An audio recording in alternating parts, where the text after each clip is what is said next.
Unfortunately, there's a lot of us that find ourselves suddenly single over the age of 50 or over 60.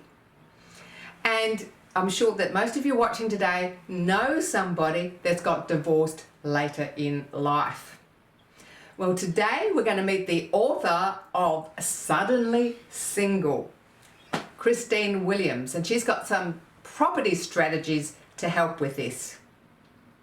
After the break, remember, get up and move. Anything you do is better than nothing. And if you really want to get moving with music, well, we're going to meet some of the red hot rockers. We have Adrian, dance instructor. Naomi, she had a back reconstruction and she started dancing for rehabilitation. And then we have Alan, who, suddenly single at 51, made the amazing transition from being a boxer to a dancer. And his friends just can't believe it.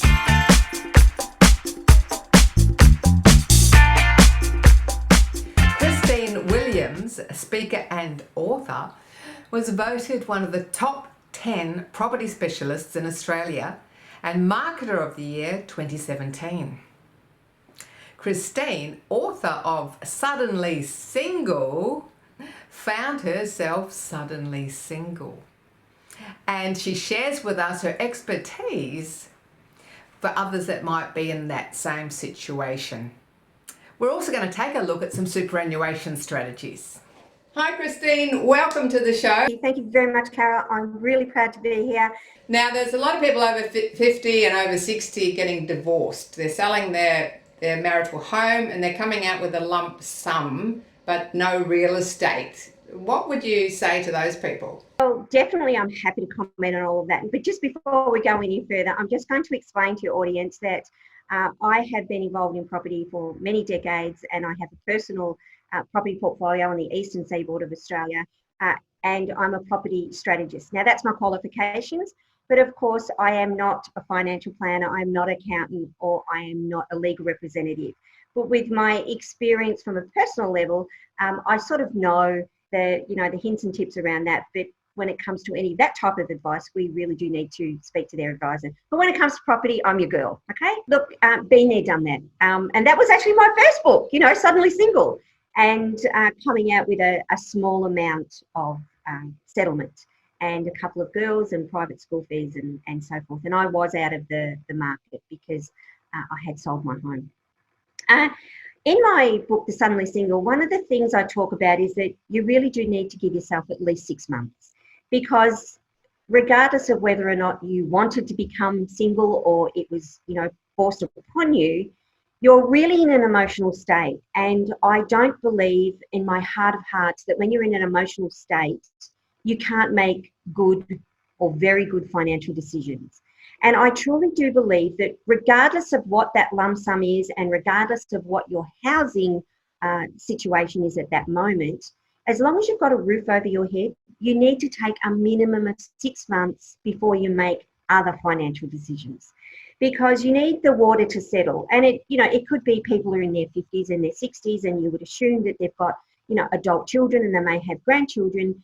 And they may be worried about everybody around them, and everybody around them is trying to pat them on the back and tell them what they should be doing. And, you've got X amount of money and you should be investing it in this, and these are the things that you should be doing, and you're not going to put yourself in this situation again. Well, unfortunately, those people giving you that advice, they're not in your situation.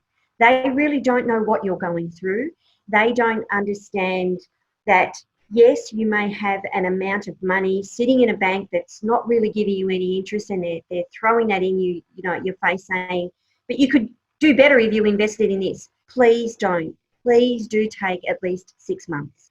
And when everything settles down and your new normal, because that's what it's going to become, you're comfortable with that new normal, you can start making decisions.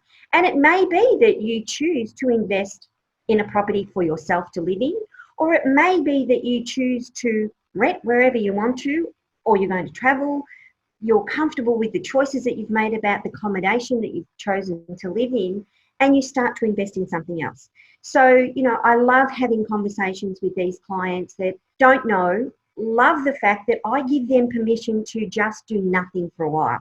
And I'm giving them permission to sit back, take everything in and listen to everybody, write everything down, take notes, you know, do research, but don't make a decision.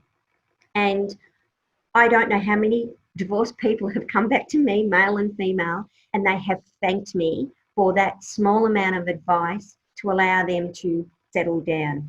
And they've come back and they may have decided to do what they intended to do in the first place, or they've come back and said to me, I didn't realise I now had the opportunities that you've allowed me to research and take in to make bigger and better decisions. So the tip is take time. Don't be rushed into it, and don't let your circle of influence talk you into something, because they're not in your situation. You are in your own situation. Yes. Can you comment on purchasing a property through your super fund? So once again, I'm not a financial planner. However, I am a trustee of my own self-managed super fund, and I have purchased property inside super. And I did this well over, I think, 10 years ago. Could be very wrong, but whenever. There is a major pro for doing it. There's a major reason for purchasing property inside super. And the major reason is once the youngest member of the fund, the self-managed super fund, is in retirement age, and you know that could be either 65 or 67, depending on when you were born, and you have your property and you've had your property in super, and then you sell and there's a capital gain and you've made money, the fantastic benefit is that you don't pay capital gains tax.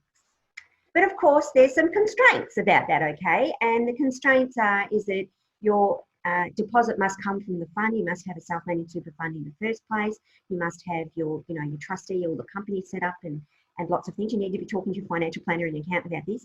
And if you are borrowing money, you need to make sure that, you know, you're in line with what banks' policy are around that. And with that, we know that there is a substantial deposit that goes towards the property. And some banks or some lending facilities are saying that it's either 20, 30 or even up to 50% of the money coming out of the fund. What you can't do in the fund is get the major tax deductions like you do outside a fund. If you sell inside super before your retirement age, the capital gains tax is maxed at 10%.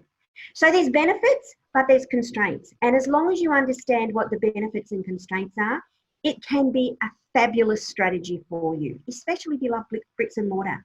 And you don't only do it once, you can do it as many times as your fund will allow. So it's really a good idea to explore this strategy because it's got fantastic outcomes in the very end. It really has. Thank you so much for sharing your amazing expertise and your passion. We can see how passionate you are about this industry. Yes, I do have passion, Carol, and one of my mantras is what I call is helping people become financially fit and have financially fit families. But thank you. I truly appreciate your time and allowing your viewers to say hi to me. Love it.